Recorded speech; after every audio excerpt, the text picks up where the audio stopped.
Hi, today we're going to be looking at this Flamethrower Robocop that is Neca Toys.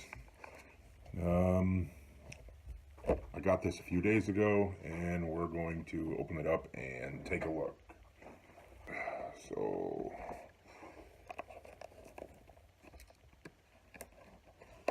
let me just get in here.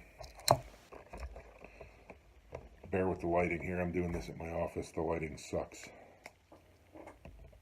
I think once we get it out of the box, it'll be better.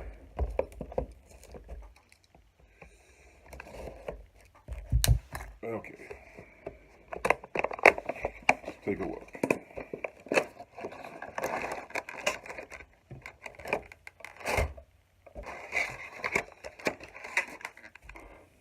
All right, there we go.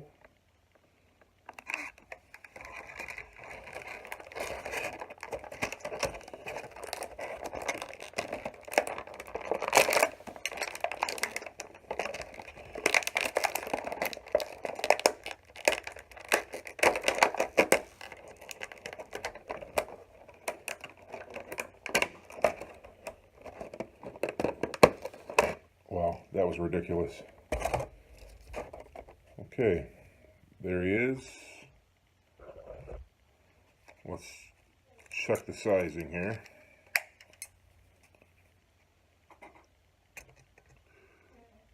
So he appears to be just under 7 inches. He is supposed to be the 1/12 scale. Now let's take a look.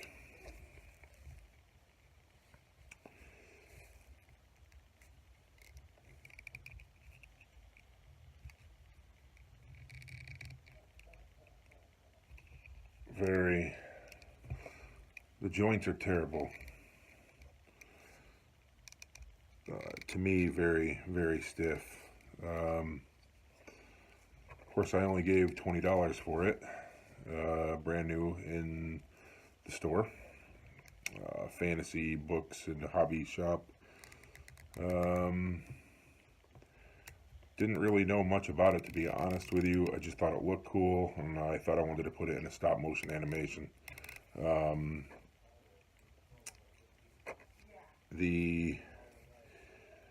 I thought that the articulation in the feet would be better than this. There is a little bit of articulation right here at the ankle, so the foot kind of goes up. Let's see if you can see that here. So the foot goes up, then that would be to stand the figure up, and then that would be kind of a bend to the foot. So not much, but there is a little bit. The knee does have some articulation in there. So that's the full range that it has there. Obviously it does not go forward. The legs, they don't come out there. So let me see here. He can be I mean, I guess that's a pretty good range of motion like that. Since the leg doesn't slide or anything, I mean, it's not going to do any, he's not going to be doing any Van Damme poses, that's for sure.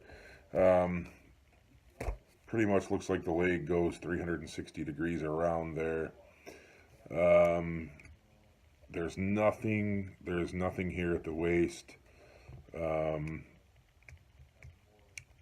His chest has some slight movement, nothing major. If you're looking for something with a lot of articulation, this isn't it. I just wanted to get going with, again, like I said, I plan on doing a stop motion with some of these. I thought this would look kind of cool. You'll notice here, well, let me check the head real quick here. So the head has some decent swivel in it. Turn it from side to side. Not much of a bobble backwards. Forward, we go down a little bit. The arms, they seem like they're supposed to turn at the elbow, but very, very tight. I mean, it feels as if you're going to break it. There is some spinning at the hands. The arms, forearm, I should say. They're spinning right here at the forearm. Some at the elbow, and then up at the shoulder. Now, we don't have a big range of motion in terms of butterflying. Coming up is very limited, going down obviously, but if you're just looking for simple back and forth, it's all right. I think the elbows will loosen up a little bit with a little bit of work at it. And I mean, I could even treat that and make it loosen up a little bit more, I think. Let's take a look at the color scheme here. For many of you who might remember the Robocop, I don't really feel like this color scheme is very accurate. I'm not saying it's a bad paint job. I'm just saying the color scheme to me is not really accurate or indicative of what I think of when I think of Robocop. He's got this like kind of purplish or fuchsia kind of back with some pink highlighting in it. Let's see if you see the highlighting here and here. And fairly good job with the shading. And then when we look at the front of the figure, we have these tones of blue. You know, you've got like a sky blue or a baby blue, and you got this like navy color, a little darker blue, and then you've got some, you know, some white paint in some different spots for highlighting in terms of wear and things like that. But overall, the paint job is, to me, not really that great.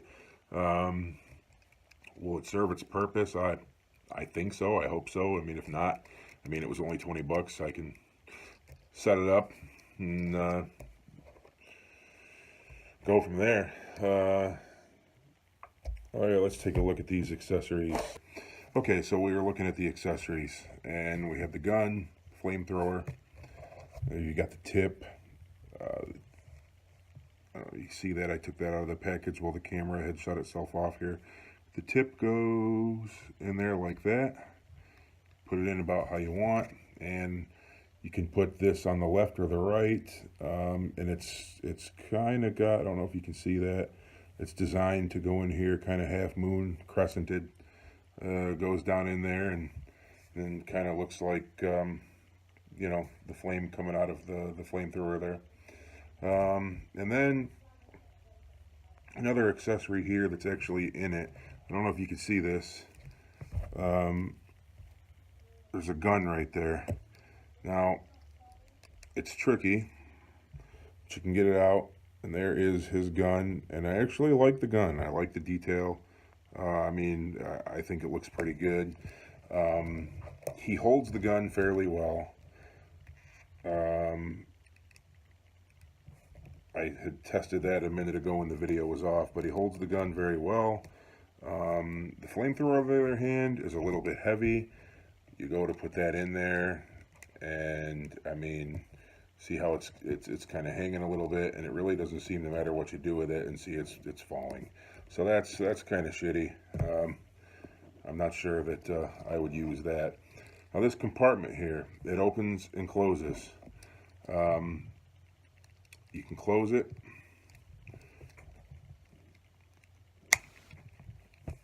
And I don't know if you're going to be able to see this. Right there, there is a little pin. And it does close with that in there too, by the way. But you pull up on that. Oops. I'm sitting here trying to do the... And that'll open right up. And you can slide the gun in there. Well, if you don't drop it. It's very, very a tight fit in there. Not exactly the... Not looking for a tight fit when it comes to your toys, huh? At least when it comes to putting these accessories in here like this. I mean, you do want the toys, the accessories to stay in there once you have it, but in terms of getting it in and out, sometimes that's a pain in the butt. Okay, so I seem to have gotten that back in there where it goes. And then, yeah, see, shuts pretty good with that in there. All in all, I mean, you know, for $20, I don't think it's a bad figure. I was actually watching a review on this figure, and that gentleman had said that he gave, I believe it was $9 for it at an FYI. I gave 20 for mine. I think his video was a couple years old, so I don't know what the trending has been on this thing. Again, not bad. Certainly as a display, it's not bad. After looking at it, I can't really say that it's a great piece for stop motion, which is what I thought about when I had seen it. Yeah, so tell me what you think. Again, overall, like I said, it's pretty good. It's a pretty good figure. I'm not saying it's a 10 out of a 10 or anything, but I don't know, maybe a 6 out of 10 or a 7 out of 10, depending upon what's important to you. You know, if details or mobility or you know, it just depends. But again, not bad. Thanks for watching.